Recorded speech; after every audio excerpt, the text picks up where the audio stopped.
at first I was like, man, like I just need to be here. And he's like, well, you can't get there without, doing the little things.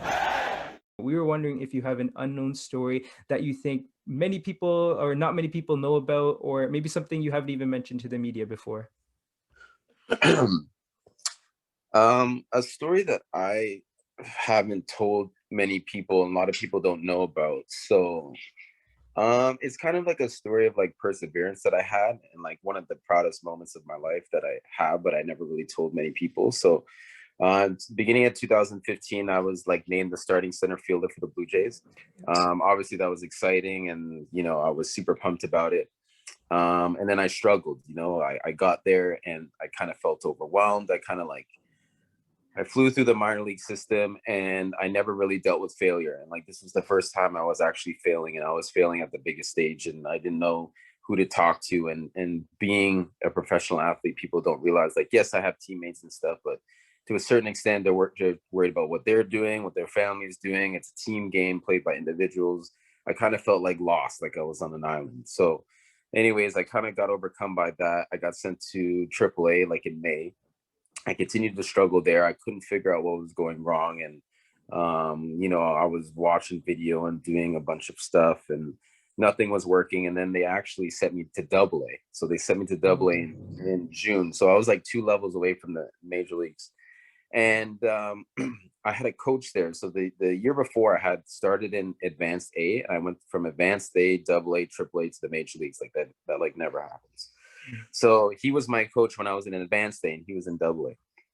And I remember he's like, hey, like come over to like my hotel, like, let's talk about stuff, and, just because we had such a strong relationship and he was a national team coach for the Canadian team. So I've known him for a while. So I was able to like, talk to him and stuff.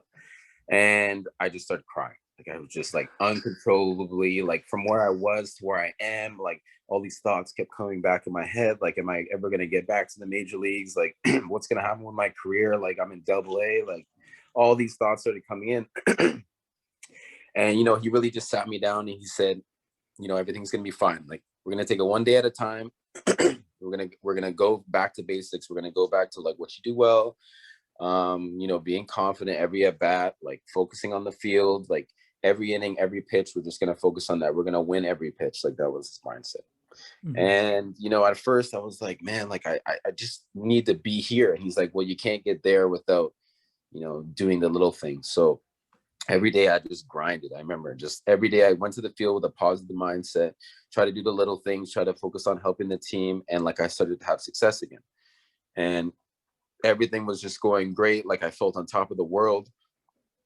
And then about a month later, I got called up to AAA, and I didn't. At first, I didn't want to. I wanted to just stay there. I was like, "Hey, if I'm gonna go back to the major leagues, call me up from here," because felt it was the same. And I wasn't a big fan of like the coaching staff there. They were older, and like they didn't really Okay. work with you as much. They weren't really as much hands on. And my coach was like, "Man, just trust the process. Trust that all the work that you put in is just, it's gonna be there. It's gonna translate, and everything's gonna be fine." And then, I went there for a month. I killed it, and then I ended up going back to the Jays for like the playoff run and stuff like that. Mhm.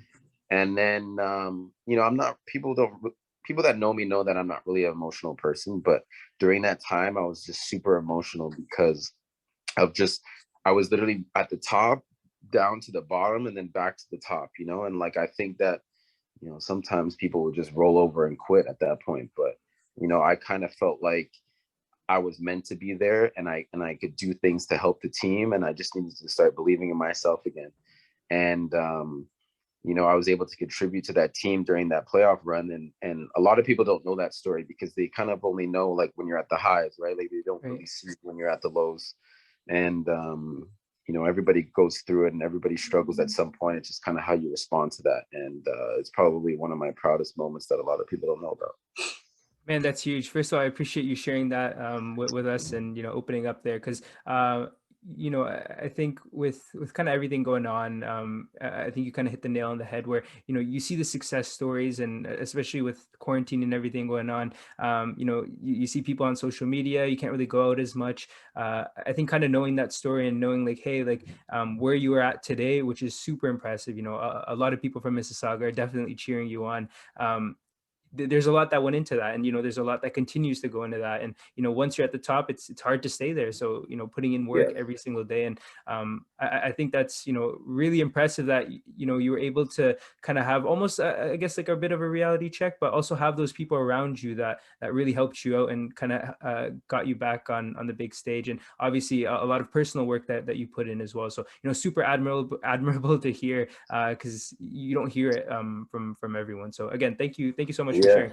Yeah. And People yeah. just I think people just like they really just see you at the finish line, and you really get to know who your real friends are and like people who are really in your corner when you're kind of in the dark, when you're going through your struggles and stuff. Like when you're at the top of the game, like obviously people are gonna come out of the woodwork and just, cheer you on and say they've been there. But like the people that were checking on me, when I was really out of it, those are the people who are gonna be my friends, and I'm gonna cherish that relationship for sure.